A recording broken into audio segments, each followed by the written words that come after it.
சென்னையில் கொட்டி வரும் கனமழையால் தீநகர் அபிபுல்லா சாலை, உஸ்மான் சாலைகளில் அதிக அளவில் தண்ணீர் தேங்கியதால் வாகன ஓட்டிகள் பாதிக்கப்பட்டுள்ளனர். இதுகுறித்த கூடுதல் தகவல்களை நமது செய்தியாளர் செலினா வழங்க பார்க்கலாம்.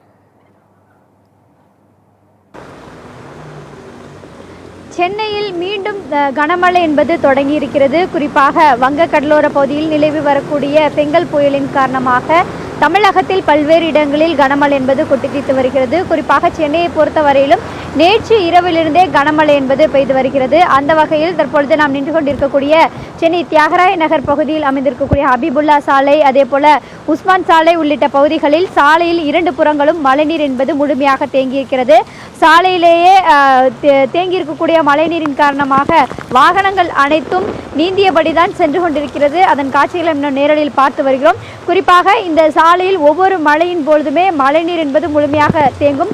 தாழ்வான பகுதியாகவே மாநகராட்சியின் சார்பாக இந்த இடத்தை கண்டறியப்பட்டிருக்கக்கூடிய நிலையில் மழைநீர் என்பது முழுமையாக தற்பொழுது தேங்கி இருக்கிறது. மழை சற்று விட்டு மழை என்பது பெய்து வந்த நிலையில் மீண்டும் கனமழை என்பது பெய்ய தொடங்கி இருக்கிறது. மழை முழுவதுமாக குறைந்தால் மட்டுமே தான் இந்த சாலையில் இருக்கக்கூடிய மழை நீரை அகற்றுவதற்கான நடவடிக்கை மேற்கொள்ளப்படும் என்று எதிர்பார்க்கப்படுகிறது. குறிப்பாக இந்த தியாகராய நகரிலிருந்து கோடம்பாக்கம் செல்லக்கூடிய சாலை, நுங்கம்பாக்கம் செல்லக்கூடிய பிரதான சாலையாகவே இந்த சாலை என்பது பார்க்கப்படுகிறது. மற்றொரு புறம் தியாகராய நகரிலிருந்து இணைக்கக்கூடிய நந்தனம் செல்லக்கூடிய சாலை, அதே போல தியாகராய நகர் பேருந்து நிலையம் செல்லக்கூடிய சாலை, வெஸ்மாம்பலம் உள்ளிட்ட அனைத்து பேருந்துகளுமே இந்த சாலை வழியாக தான் செல்லக்கூடிய நிலை என்பது ஏற்பட்டிருக்கிறது. சாலையில் இரண்டு புறமும் மழைநீர் என்பது முழுமையாக தேங்கியிருக்கக்கூடிய நிலையில் இருசக்கர வாகனங்கள் செல்வோர்கள் கடும் இன்னல்களுக்கு உள்ளாகி இருக்கிறார்கள். இந்த சாலையில் ஒவ்வொரு ஆண்டுமே மழை வரும் பொழுதும் இதே போன்றுதான் பாதிப்புக்கு உள்ளாகி ஏற்பாடு என்பது செய்யப்பட்டிருக்கிறது. அதே போல மழைநீரை அகற்றக்கூடிய பணியிலும் தொடர்ச்சியாக மாநகராட்சி பணியாளர்கள் இரண்டு புறமும் மேற்கொள்ளப்பட்டு வந்தாலும் கூட மழைநீரை அகற்றுவதற்கான பணி என்பது சற்று சவாலாக தான் இருக்கிறது. மேலும் இன்று மாலையில் மேலும் மழை என்பது அதிகரிக்க துவங்கும் என்று தெரிவிக்கப்பட்டிருக்கிறார்கள்.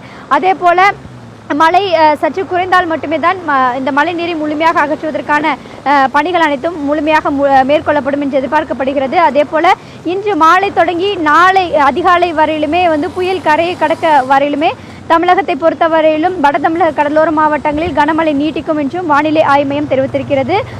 குறிப்பாக சென்னை உட்பட பல்வேறு மாவட்டங்களில் தற்பொழுதும் கூட கனமழை என்பது பெய்து வருகிறது.